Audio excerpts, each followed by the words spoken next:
Hello and welcome to the latest episode of the White Pew podcast. My name is Gabrielle De La Puente and it's just me this week. Last week I was joined by Zarina Mohammed.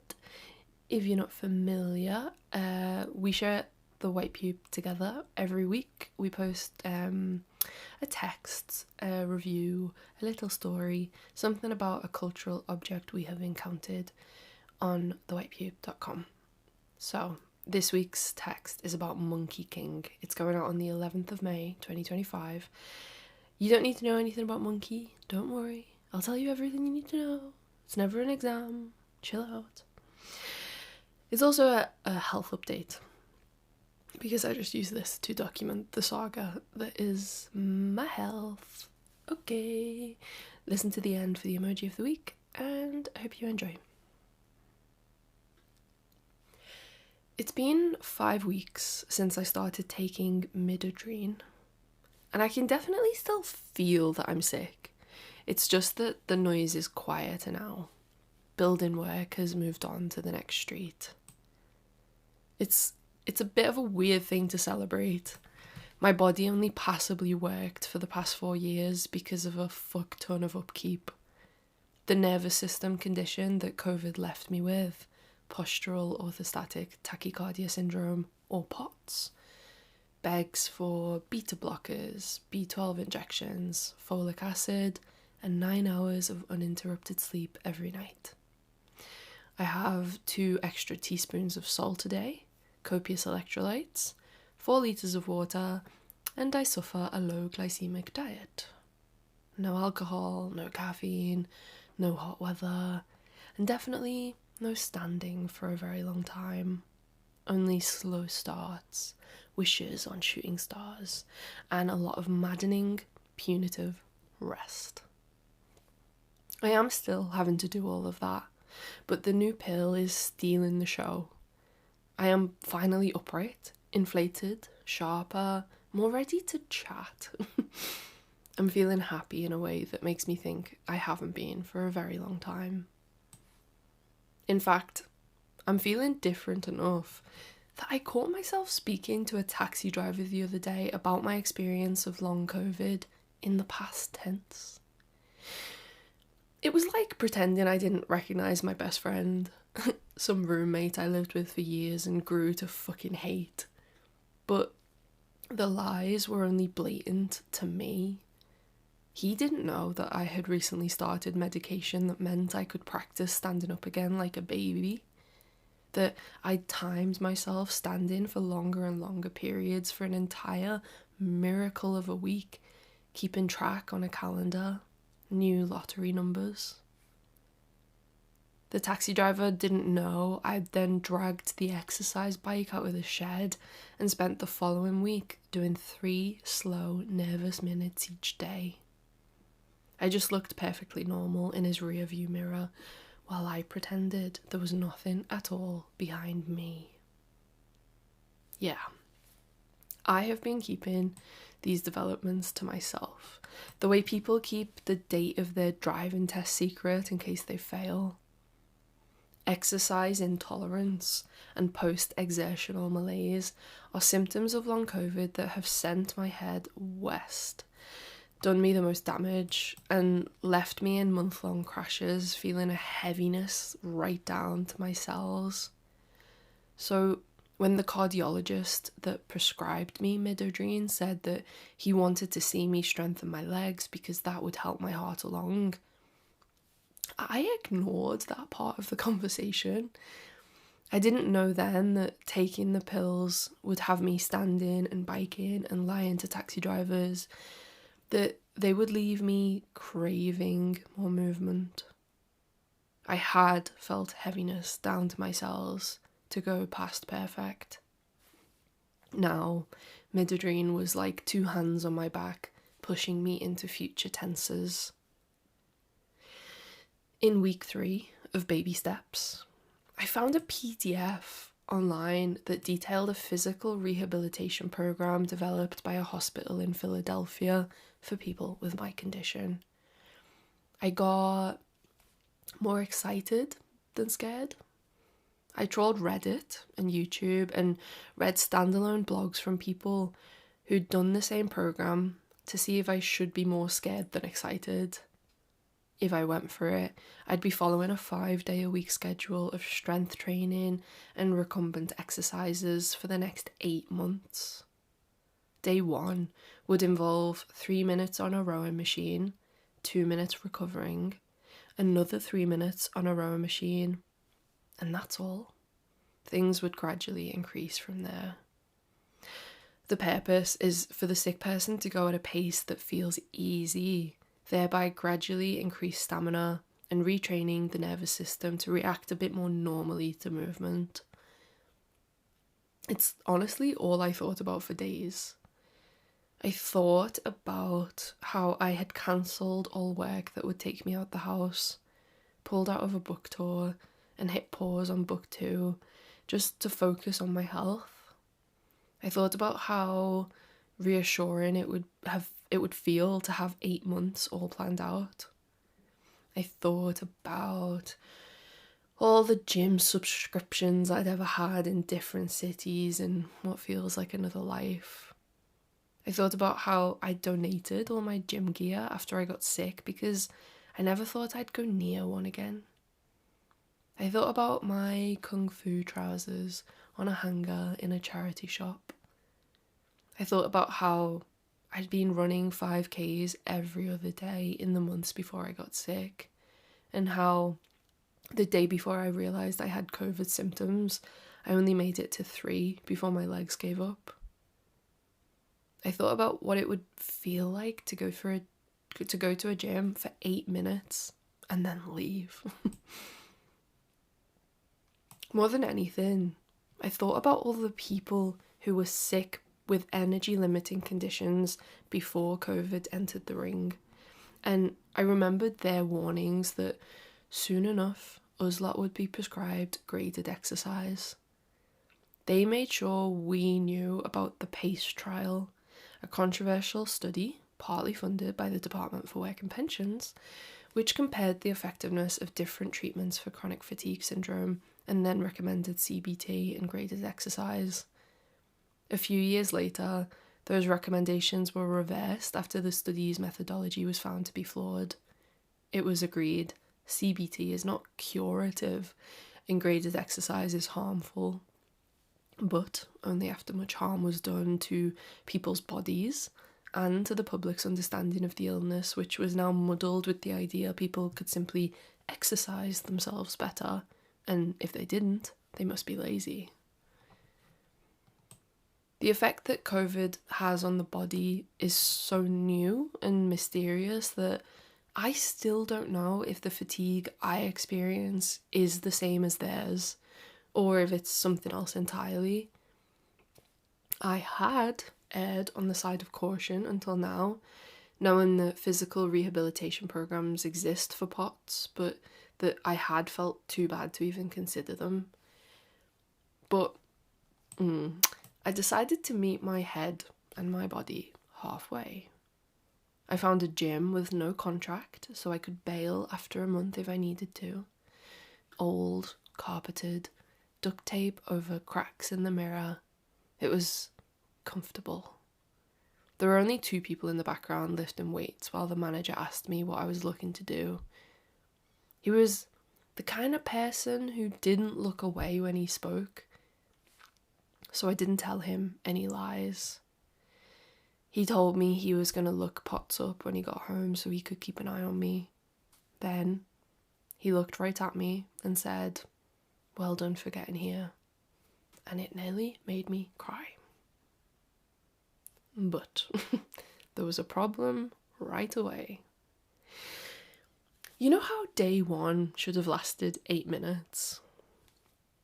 I can't afford 10 taxis a week, so I have been doing a 20-minute walk to the gym and a 20-minute walk back, arriving with a hot heart. There was also day 2 when I thought, 8 minutes here is no fun. I like being in this slightly dirty room. I like manager man. I like leaving the house every day. What if I start every session with the 20-minute stretching I used to do before Kung Fu? I like feeling like I've been put through the mantle. I like touching my head to my knees. I had a panic attack on day 3 because I was exhausted and I was scared about how tired I was going to become as the days went on. It's hard to know how bad you're supposed to feel if you haven't moved much for 4 years with or without a janky nervous system. But the biggest problem was that I wasn't even going easy on the But the biggest problem was the fact I wasn't even going easy on the Rowan machine. I was making the numbers on the LCD monitor go higher and higher, like I was trying to win an arcade machine. It is a wonder I am still here to tell the tale. I guess I'd worried about so many other things in the run-up to starting this that I hadn't factored in my own personality. The reason my friends call me an imp. The reason my boyfriend knows to let me make my own mistakes, because I only listen to myself. I'd had music blaring in headphones throughout that first week. After becoming a fan of Confidence Man during my sicker times, they were making so much more sense in the gym. But it meant I couldn't hear the sheer state of my breathing. Here they are, my own mistakes. I decided to find an audiobook to replace the club music and hit play on the longest book on my wish list in an attempt to take my time with this stuff, to smell the roses, all that sweat in the carpet. The book happened to be Monkey King, the latest translation of Wu Cheng'en's 1580 masterpiece of Chinese fiction, Journey to the West. If you're not familiar, it's the story of a monkey born from an egg on a mountaintop who wants to achieve immortality. He leaves his home on Flower Fruit Mountain and travels on foot for 10 years to study under Subodhi, the patriarch of the West. Subodhi, after much persuading, teaches him how to travel on clouds, transform himself into different things, and most importantly, he teaches Monkey the way of immortality he's dying for. However, once Monkey has these powers, he realizes he can go wherever he wants, and he can do whatever he wants, and he can demand whatever he wants. Chaos ensues. The Dragon King, the Jade Emperor, and all the authority figures across heaven and earth get tired of this kung fu fighting monkey's antics. He starts calling himself the Great Sage equal to heaven. He eats the Queen Mother's immortal peaches, eventually becoming so powerful that it is Buddha who eventually pins Monkey under a mountain for 500 years to give everyone a break. And that's just the opening. The main body of the story is Monkey's atonement. The deities agree that if Monkey escorts a Buddhist monk on foot all the way from China to India to retrieve some Buddhist scriptures, then he can be free. They trick Monkey into wearing a golden hoop around his head that Tripitaka, the monk, can control. 2 more atoning sidekicks, Pigsy and Sandy, join the gang, and they go on to journey for 14 years together. They just have to battle demons and get past a few calamities before they finish the job. I came to the story as a kid by way of the 1987 live-action Japanese TV show of Monkey. It was given English dubbing by the original cast in 2004 and broadcast on Channel 4. I would have been 10, watching it with my cousins on Saturday afternoons in Nan's living room. I loved the story so much that when Chen Shizheng and Damon Albarn made an opera of the story, for what I am now discovering was the inaugural performance at Manchester International Festival in 2007. I convinced my mum to take us. I wonder if Monkey is the reason I ended up doing Kung Fu for a stint, and why I'm on the rowing machine wearing Feiyu shoes, the only gym relic I kept. It's funny to try and justify something you've liked since childhood, because I don't remember what I was thinking at the time, and maybe it doesn't really matter.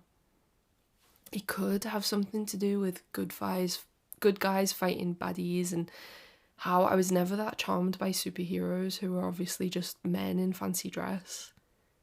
Talking animals, on the other hand, gods watching from the sky, religion confirmed, a monkey that could pluck a hair off his head and magic it into anything, demons arriving on fragrant winds. All of that was easier to take seriously. It seemed so much closer to art. It seemed like true fantasy, I guess, because a Chinese story from the 16th century was just so far removed from my own frame of reference. More obviously, I was a very well-behaved kid, so I loved Monkey's cheek. This 2021 translation of Julia Lovell's squeezes the original 100 chapters down to about a quarter of the length.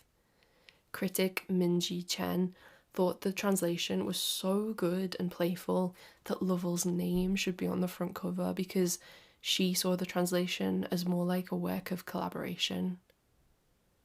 Monkey King has all the naughtiness that drew me to the story in the first place. Every page has a quip. Every time an authority figure tries to speak to Monkey, he answers back like a school kid comedian. He leaves goblets of piss when he's asked for holy water. He pops down to hell, asks to see the ledger that records everyone's time of death, crosses his own name off the list, and then deletes all his mates' names for fun while he's there.